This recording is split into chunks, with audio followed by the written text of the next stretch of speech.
भारतीय जनता पक्षाच्या वतीने चाळीसगाव नगराध्यक्ष पदासाठी अधिकृत उमेदवारी सौ प्रतिमा मंगेश चव्हाण यांना जाहीर करण्यात आल्यानंतर आज भारतीय जनता पक्षाच्या वतीने जाहीर सभा घेत जोरदार शक्तीप्रदर्शन करण्यात आले व सौ प्रतिमा मंगेश चव्हाण यांच्या नगराध्यक्ष पदासाठी तसेच इतर 36 उमेदवार नगरसेवक पदासाठी अर्ज दाखल करण्यात आले। छत्रपती शिवाजी महाराज चौक येथे आयोजित सभेला माजी केंद्रीय मंत्री M.K. अण्णा पाटील, माजी आमदार साहेबरावजी घोडे, आमदार मंगेशदादा चव्हाण, भाजप पश्चिम जिल्हाध्यक्ष डॉक्टर राधेश्याम चौधरी यांच्यासह भारतीय जनता पक्षाचे आजी माजी लोकप्रतिनिधी, प्रदेश व जिल्हा पदाधिकारी, शहर व ग्रामीण मंडळ अध्यक्ष आदी मोठ्या संख्येने उपस्थित होते। यावेळी शहरातून वाजत गाजत भारतीय जनता पक्षाच्या उमेदवारांनी रॅली काढत सभास्थळ गाठले। तत्पूर्वी सौ प्रतिभा चव्हाण यांनी आपल्या शिवनेरी निवासस्थानी कुलदैवताचे दर्शन घेऊन मनोभावे आशीर्वाद प्राप्त केले।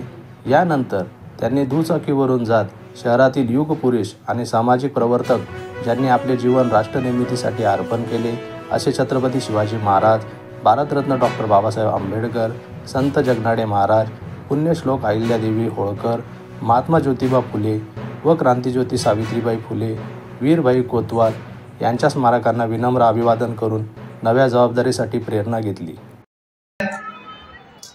मागच्या निवडणुकीचं साधन होतं आरोप प्रत्यारोप, ती सर्व मंडळी एकत्र झाल्यानंतर आता यावेळेस जर आपण विकासावर निवडणूक लढू शकत नाही तर निवडणूक काय विषयावर लढवायची? की मंगेशदादाने एक शब्द दिला होता की माझ्या घरातलं कोणी राजकारणात करणार नाही।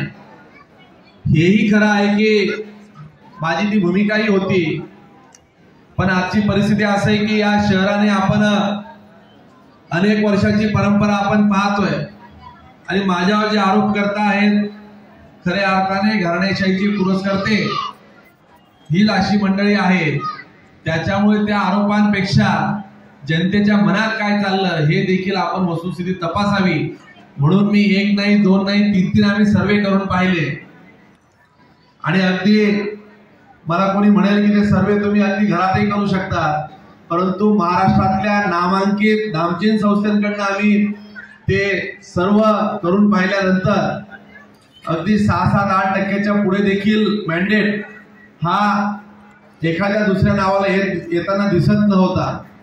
आणि अशा वेळेस या चाळीसगावच्या भविष्यासाठी तो शब्द जो आम्ही सांगत होतो त्याच्यावर पुनर्विचार करण्याची वेळ तिथून सुरू झाली। खरं तर यावेळेस एक मोठा इतिहास असा घडणार आहे की नदी पलीकडे आपण कायम म्हणतो की भाजपाचं वर्चस्व नसतं।